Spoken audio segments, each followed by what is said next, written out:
Okay, so you ready for this one? Today, we're really diving into some wild territory.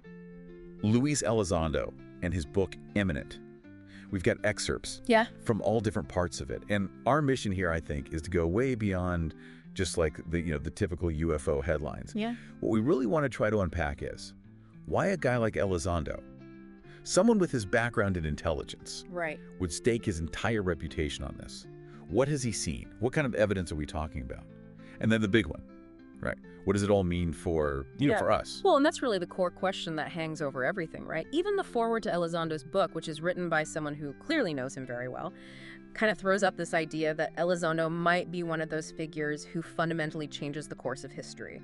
Wow. Like on that level. Okay. Which is a bold claim. Yeah, it is a bold claim. And it really makes you stop and think, like, what does this person know? Especially what we were just talking about with his background. I mean, this isn't some guy who, read a few too many sci-fi books. We are talking deep-level military intelligence, counterintelligence working at the Pentagon.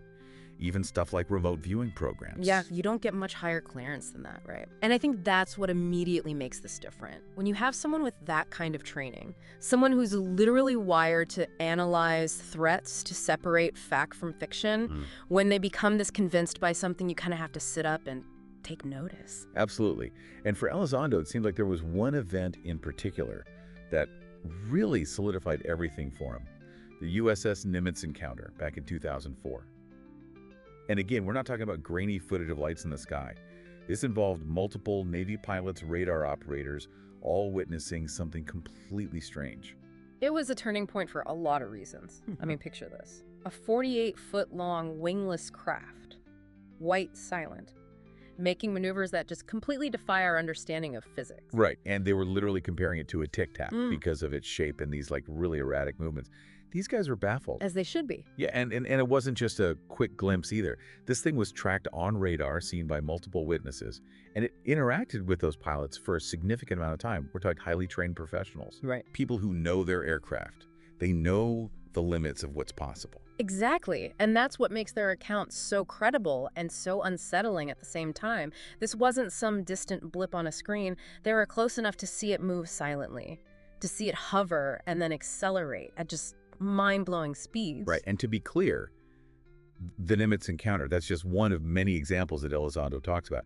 He also goes into Skinwalker Ranch. Oh, yeah. Which, has this almost legendary status in UFO circles. Right. But his connection to it runs a lot deeper than people might think. He talks about these unexplained events and almost this idea of something following people home. Even causing physical effects on them. Yeah, it goes way beyond just lights in the sky. You're talking about potential biological impacts, which Elizondo claims have been reported by multiple individuals. And he even shares his own pretty unsettling experience.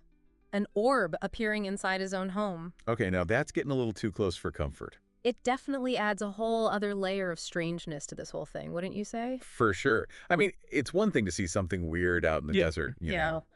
But when it starts following you home, that's when it gets personal. And potentially dangerous, too, when you think about it. Yeah. Especially what Elizondo recounts about the Colares flap in Brazil. Oh, man. Yeah. That one will give you chills. This is back in the 1970s, a small village in Brazil where people were reportedly terrorized by these strange lights, some of them even suffering burns and injuries. And the thing is, Elizondo learns about this directly from a Brazilian general he meets. Oh, wait. Someone who was actually there. Wait, so hold on. Attacked by beams of light. That's not just observing anymore. That sounds almost hostile, doesn't it? It certainly raises questions about intent. And that's something that Elizondo really grapples with throughout this whole book. If these objects are real, and if they're capable of causing harm, then who or what is controlling them? And what do they want? It's a big question. It is a huge question. And that question gets even more intense when you factor in what Elizondo says about groups like this alleged Collins elite. I mean, just the name itself, right? Yeah. But this idea of a faction within the DoD driven by religious fundamentalism. Yeah. But actively working to suppress any kind of legitimate investigation into UAPs. Yeah, it really does feel like you're stepping into some kind of conspiracy thriller, where you've got one group that wants to bury the truth because it just doesn't fit their worldview.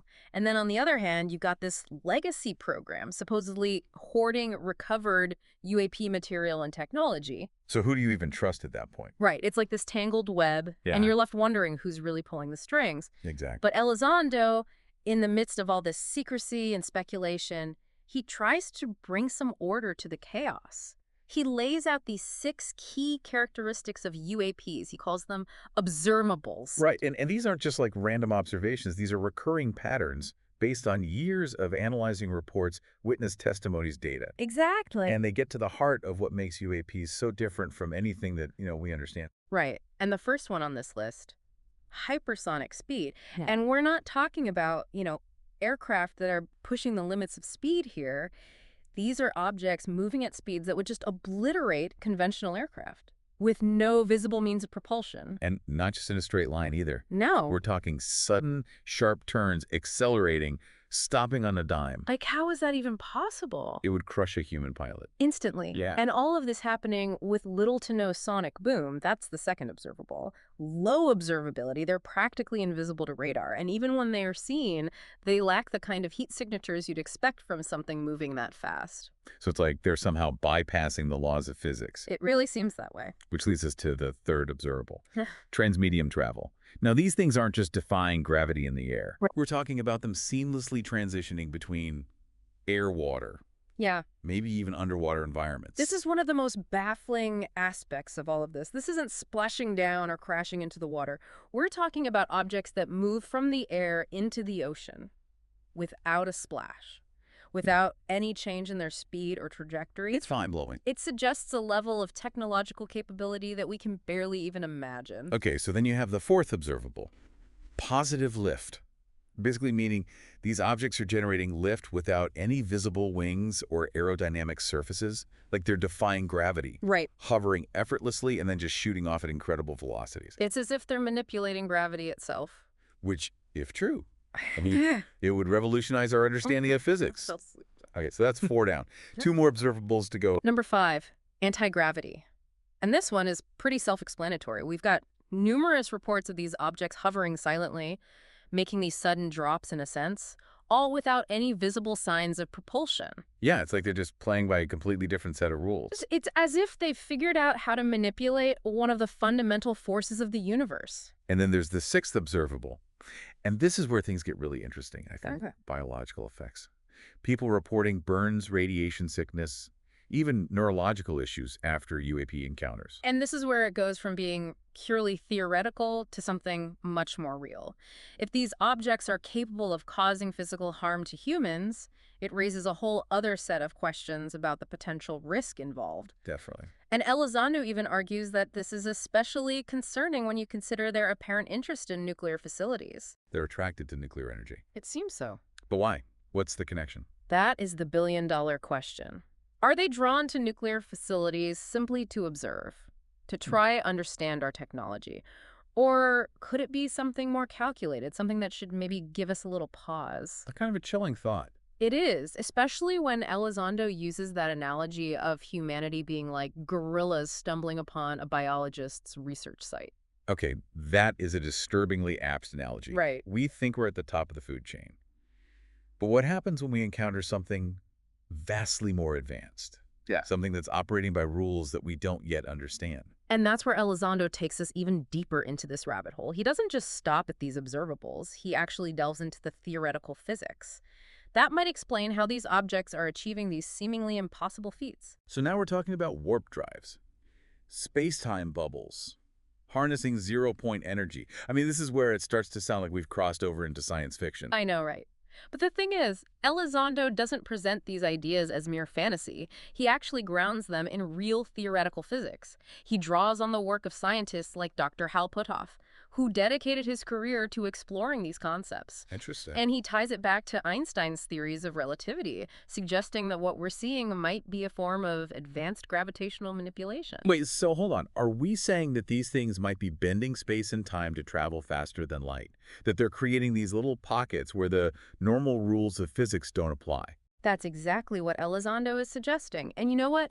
It's not entirely outside the realm of possibility, according to some physicists. Yeah. If you can manipulate gravity, you can theoretically warp space-time, which could explain the hypersonic speed, the silent operation, even the transmedium travel.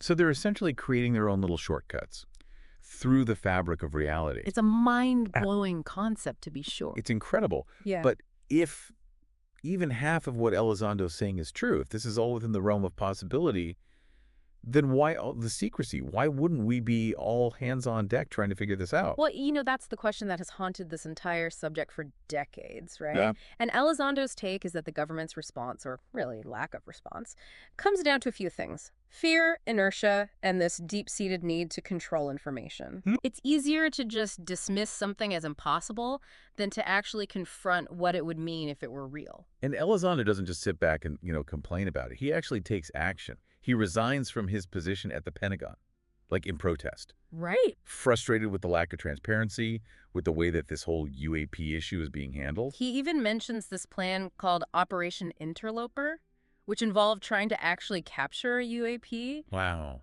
But it gets shut down. It's like there are forces at play that are actively trying to prevent us from learning more, even when we have the opportunity. That's crazy. And that's when he decides to go public, right? He teams up with Leslie Kean, the journalist, and they get those now famous UAP videos released to the New York Times. Those videos were huge. They were everywhere. The FLIR video, the gimbal video. Mm-hmm. And this time it wasn't just grainy footage. These were videos captured by military aircraft with advanced technology, clearly showing objects moving in ways that nobody could explain. It forced the issue out into the open in a way that had never happened before. It did. And that's when things really started to change, right? Yeah. Congress had to pay attention. Right. There were those groundbreaking hearings, official reports, even legislation aimed at increasing transparency around UAPs. It was a long time coming. It was. And Elizondo played a key role in making it happen. He went from working in the shadows to being this public advocate for disclosure. And he didn't stop there. He partnered with Honda Launches to the Stars Academy, using media entertainment, popular culture, to try to reach an even wider audience. That's quite a shift. From a secretive intelligence officer to working with, a former pop star, all to raise awareness about UFOs. It shows how committed he is to getting this information out there. For sure. But even with all the progress that's been made, Elizondo still maintains that we're just scratching the surface. Yeah, He really believes that the government knows a lot more than they're letting on. he's probably right. And that's what's so unsettling about all of this, right? If what Elizondo's laying out is even partially true, it really does make you question everything you thought you knew about, the universe and our place in it. And maybe even more importantly, it makes you question our own role in all of this. What do you mean? Well, Elizondo throws out this idea.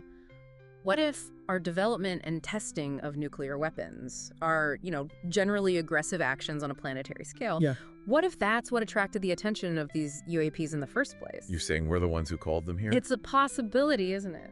What if by our very nature, by our actions, we've inadvertently provoked the very thing that we're now trying so hard to understand? It's a chilling thought. It is. It kind of makes you think back to that analogy of the gorillas in the research site. Right.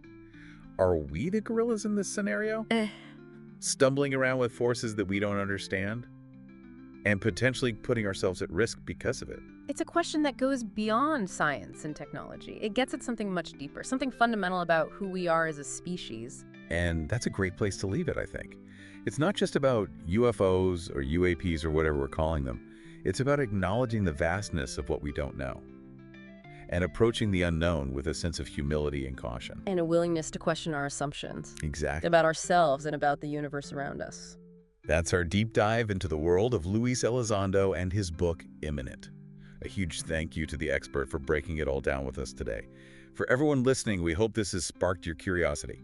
Until next time, keep looking up, keep asking questions, and keep exploring the mysteries that lie just beyond our world.